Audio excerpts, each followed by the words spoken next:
Greetings. I got a few minutes spare here because it's been a bit of a chaotic morning. Trying to get places and do things on time, but now I've ended up being early for the next thing that I'm trying to do. So thought I would take a minute to talk about something that I've been wanting to talk about for a while. Hopefully you can hear me okay. I don't have my microphone with me right now, so we might need to turn the volume all the way up. I'll try and project my voice, but we'll see how that goes.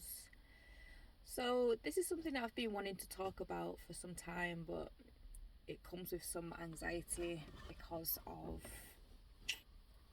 taboos, society, and also the way that our system is set up. But I think it's an important thing to talk about because, as is just the general theme of the things that I speak about, there's not much representation of people talking about this topic from my perspective. So I want to talk about my relationship with plant and fungi allies or medicine. Obviously live in the UK. They are classed as, what are they? I'm pretty sure mushrooms, psilocybin mushrooms, are class A's, the same as like cocaine and stuff. And I'm not sure about marijuana. I don't know. I can't say what class that is for sure.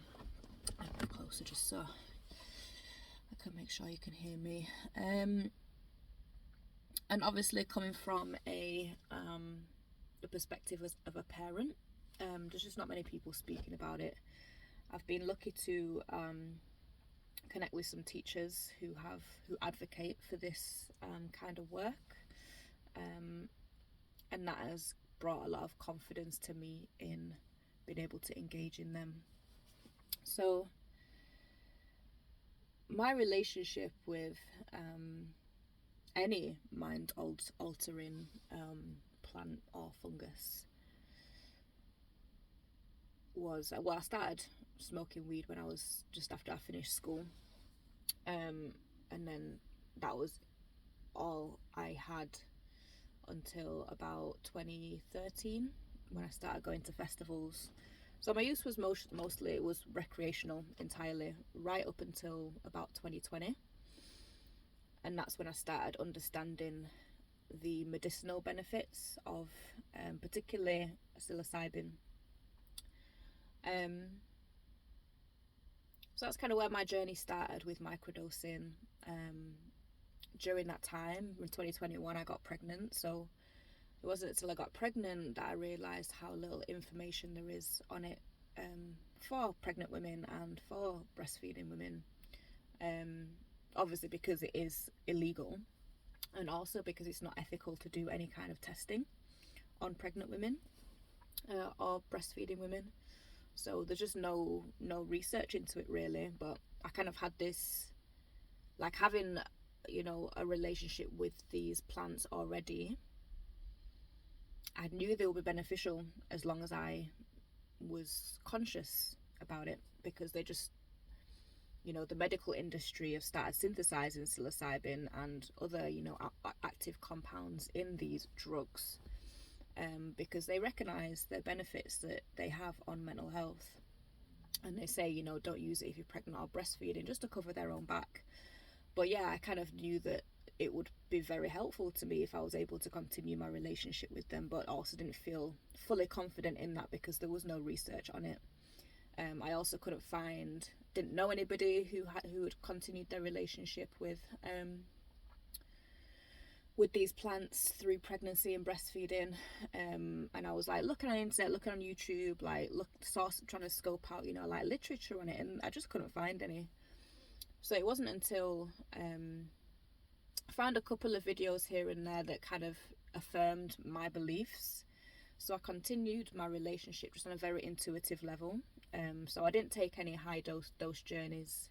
Well, I took one high dose journey, which I think was about 3.5 grams of psilocybin, while I was pregnant, but before I knew I was pregnant. And then after that, I would just microdose. as and when I felt like it. I didn't follow any specific regimen. But yeah, I microdose very occasionally just to help kind of feel a bit more centered and grounded, and just to continue kind of like my spiritual work and personal development work, because they really do help to peel back the layers and help you come to a new level of clarity and connection to self and source. And then from that stems all kinds of benefits on your mental and your physical health and your spiritual health and development.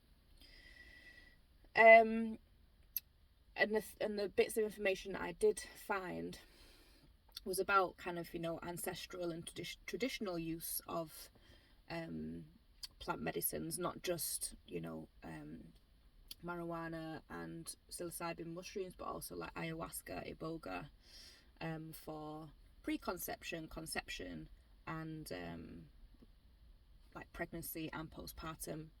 But again, no research, no studies. So that part of my brain, you know, the right hand side of my brain, was still kind of needing more like factual stuff. But I'm a mostly heart-led and intuitive person, so the, I guess, anecdotal information that I had heard gave me enough confidence and assurance to feel that I could continue my relationship intuitively. And also, once you're pregnant, that portal is open, you know. So your intuition's even more strong, and I just learned to trust in that. So I wasn't I wasn't following any specific regimen. When I use marijuana, I don't smoke tobacco, and I wasn't really smoking, because no matter what you're smoking, whether it's tobacco, weed, like herbs like chamomile or mullein or whatever, that smoke is affecting your oxygen intake. So I didn't want to smoke. So I would use oil, coconut oil infused. I would use edibles, or I would have a vape. So very pure kind of way of consuming. And it just helped me stay very connected to my body, helped me stay calm and balanced in my mind. It assisted me to kind of open up creatively, and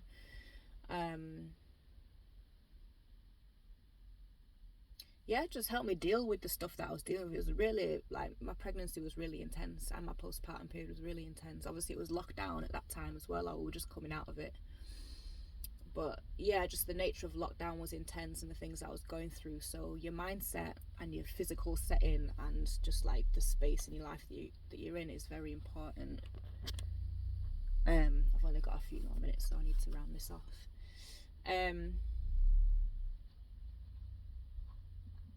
It's very important before you decide to engage in any of this stuff, and it's also very important for you to know your own mind. Like if you have a meditation practice or any kind of like intentional personal development practice where you're getting to know yourself, you know, unless you've got, you know,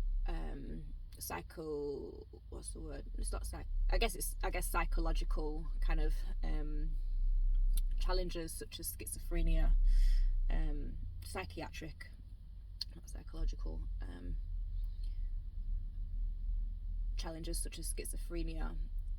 Outside of that, these natural mind altering compounds can really help you elevate that, and help you like break past, you know, certain like barriers that you may be facing.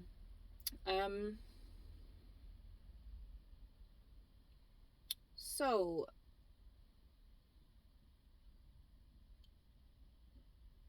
wasn't using it all that much, or having them all that much through pregnancy, just as and when I felt like it. A lot of the time, especially in the first trimester, I didn't really have anything, because also I didn't feel comfortable having anything in that really quite precarious time. And then maybe towards like the end of the second trimester, and then pretty much all the way through up until she was born, I was just having it intuitively, not every day, not even every week. First few months of baby's life, I had nothing, just kind of like while I figured out my shit and dealt with what was going on there. And I've only just recently, not recently, but from when she was about 4 months old, started my relationship with mushrooms again. And I only really have things that are, well, I only have things that are of the earth, so mushrooms and herbs, Mary Jane. So I wouldn't really want to have anything that's been well, I don't want to have anything that's been synthesized, so I'm sticking with those at the moment. And they've really helped me to keep my center and stay grounded, and be able to access my creativity during an incredibly overwhelming, somewhat chaotic and really intense time of life. Like, being a single parent is hard, you know, especially when you've gone through all this trauma, like from childhood all the way up through to like recent trauma. There's no space to process that when you're a parent, and somehow these magical little things provide that little bit of extra clarity. It helps me stay connected to my heart and opens me up to experiencing, like, feeling and living in like a state of love, rather than like my anger can take over, which leads to, you know, kind of like resentment and just isolating myself. And it's always when I get to that point where I can't really see the light or feel the love, and I'm just feeling really irritated. I usually get to those points when I'm taking a break from everything. So when I'm not smoking any weed, or when I'm not having any mushrooms. I don't really microdose anymore at the moment. I'll try and take a high dose mushroom journey of 5 grams upwards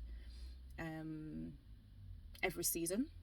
I've not had one this season yet, because I've kind of closed my chapter with the mushrooms. But about a month ago, like every day I was like, I just could feel the cortisol flowing, feeling really stressed, really irritable. And my poor little baby girl experiences the brunt of that, you know, because it's just me and her. So that's how I know when I'm ready for a journey. And when I do, like, it just opens me up and reconnects me to all the people who love me. It's not like an intellectual knowing, you know, I'm learning all this stuff and like saying my affirmations, and it's like in my head where I'm telling myself all this stuff. I can feel it in my body and in my nervous system, like feeling loved, and the love that I have for myself and the love that I have for the people around me. And that's like, I guess, the only way that I can verbalize it. It's like a felt sense of all of the stuff that you're trying to remind yourself of, other than, you know, the support, because, you know, in reality I've got a bit of support, but I'm mostly unsupported. But it doesn't feel as overwhelming. I feel more grateful than overwhelmed, or, you know, whatever else. Anyway, I've got to go, or I'm gonna end up being late for this class as well. So I think I said all that I wanted to say. I might do a part 2 on this, but I really just want to advocate and affirm to, especially other parents, other single parents, that it's okay to feel like you need a bit of extra support from some plant allies, because they are so helpful for your mental health, for your heart health, for healing your nervous system, and to help you deal with this fucking crazy ass chaotic life and still be able to feel so much love. Like, mushrooms literally open your heart, they open your aorta. So yeah, maybe the next one I can dig through some of the research that I found. Mama Della Myco, MAMADELAMYCO on Instagram is a great starting point. She's dedicated a lot of her offerings to this. And it's a great landing spot because she cites all of her research, and she's also very connected to other people doing this kind of research in the online global community of like psychedelics in relation to parenthood, specifically in relation to motherhood and womb man love hood. So yeah, anyway, I hope this provides a point of relation, affirmation, validation, because yeah, parents who have a relationship with plants are demonized, they're judged. Fuck that, fuck them, you know. Do what you gotta do, because no one else is doing it for you, and it really fucking helps. Is a reason why it's being synthesized in the industry, because it's helpful. It's really helpful. Let me not get political about that. Okay. Okay, bye.